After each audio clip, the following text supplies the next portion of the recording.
One of 3 B-29 bombers arrives at Chicago Airport after a 6,000-mile nonstop flight from Japan in 25 hours. Generals O'Donnell, LeMay, and Giles, commanders of superfortress warfare against Japan, piloted these ships home.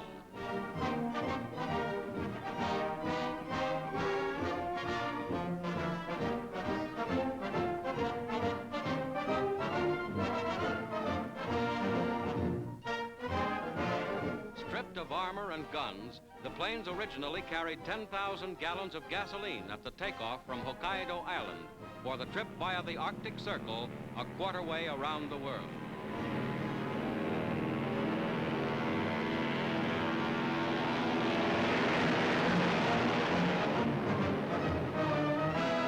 Now the B-29 group comes down at Washington after 29 hours, and the B-29 officers are greeted by Air Force's Chief Arnold.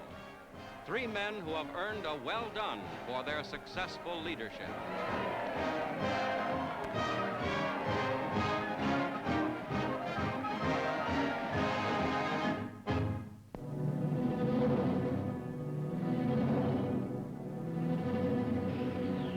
Driven by a 140-mile-an-hour wind, a tropical hurricane sweeps in from the Caribbean to lash both coasts of the state of Florida and cause an estimated $50 million in damage.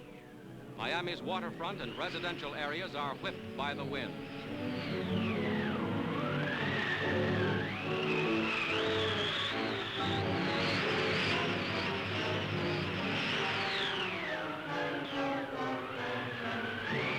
Scenes are reminiscent of the fierce storms of 1926, when over 300 died, and of 1928, worst in history, when 2,000 were killed. But now, hurricane-proof buildings stand up to the strongest gale.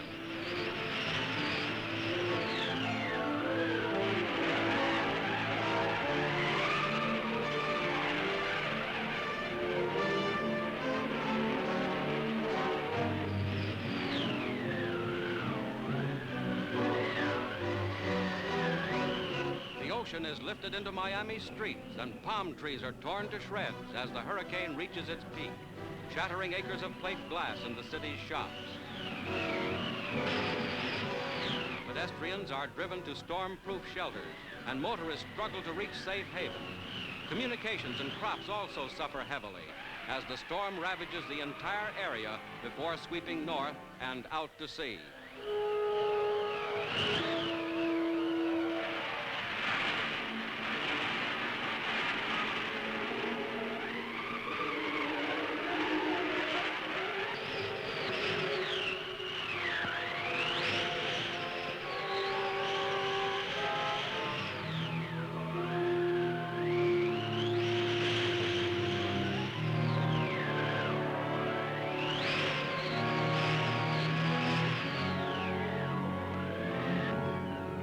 In the midst of the storm, raging fires break out.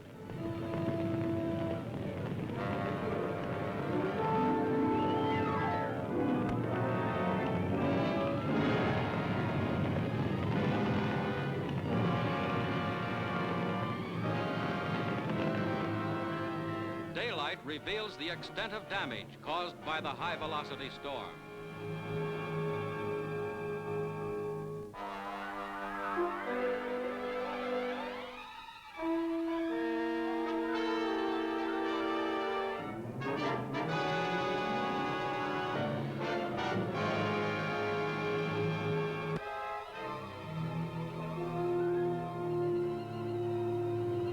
Greatest single loss is suffered at the great United States Navy airship base at Richmond, Florida. Huge single-span wooden structures were swept by fire.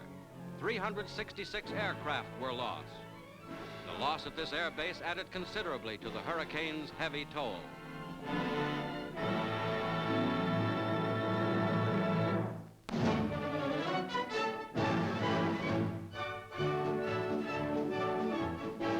President Truman, retiring Secretary of War Henry Louis Stimson appears on the White House lawn. The Distinguished Service Medal awarded by the President honors Mr. Stimson on his 78th birthday for outstanding long service as head of the War Department. New War Secretary Patterson congratulates his departing chief. General Several staff officers escort Mr. and Mrs. Stimson as they leave Washington by plane. 40 years a public servant, 3 times a member of presidential cabinets, Mr. Stimson was chief of the War Department from the beginning of mobilization until the achievement of total victory. Generals of the Army, Marshall and Arnold, join the nation in thanks to a distinguished leader.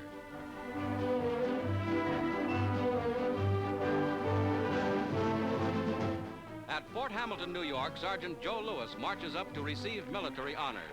To the world's heavyweight boxing champion goes the Legion of Merit for exceptionally meritorious conduct in the performance of outstanding services.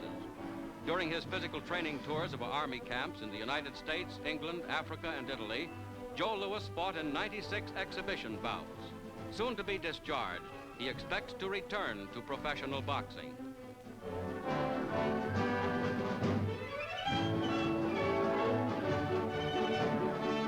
Back to her own country after 14 months in the United States comes Madame Chiang Kai-shek. She is now near recovery after several months of treatment in New York.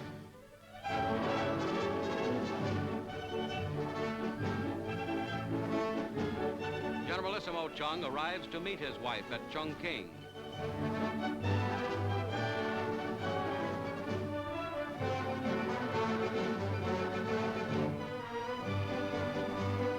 At the Chung's country home, a banquet for the crew of the United States C-54 transport that brought Madame Chung home.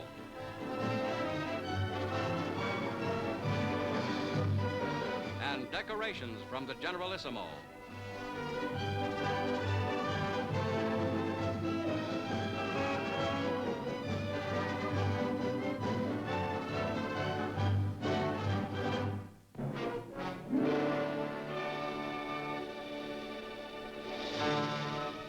Sheltered harbor of Hong Kong off the south coast of China, one of the world's great ports.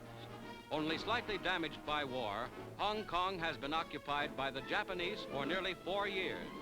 Now British forces return to take over the last major strong point in enemy hands. Japanese snipers are fired on, the last shots fired by British soldiers in this war.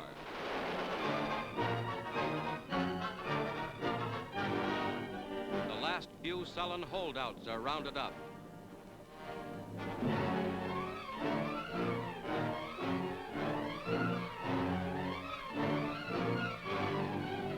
Chinese civilians of Hong Kong watch occupation troops enter.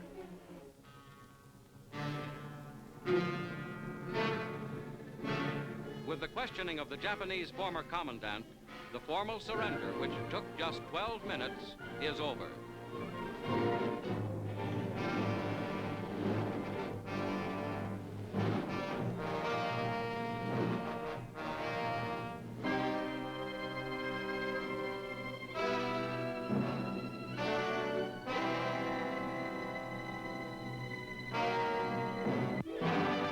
Aboard the destroyer Levy, a surrender that recalls tales of heroism takes place.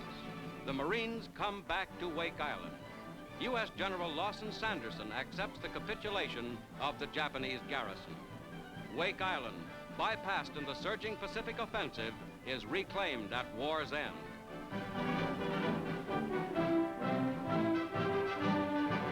All over the Pacific, the Japanese give up completely. Weapons, including samurai swords, are handed over to U.S. troops.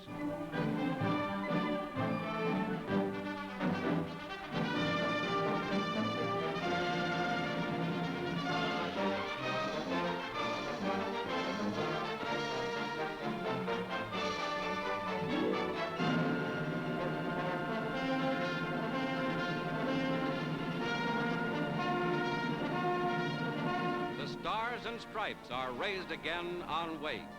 Here and throughout the Pacific, Japanese domination is at an end.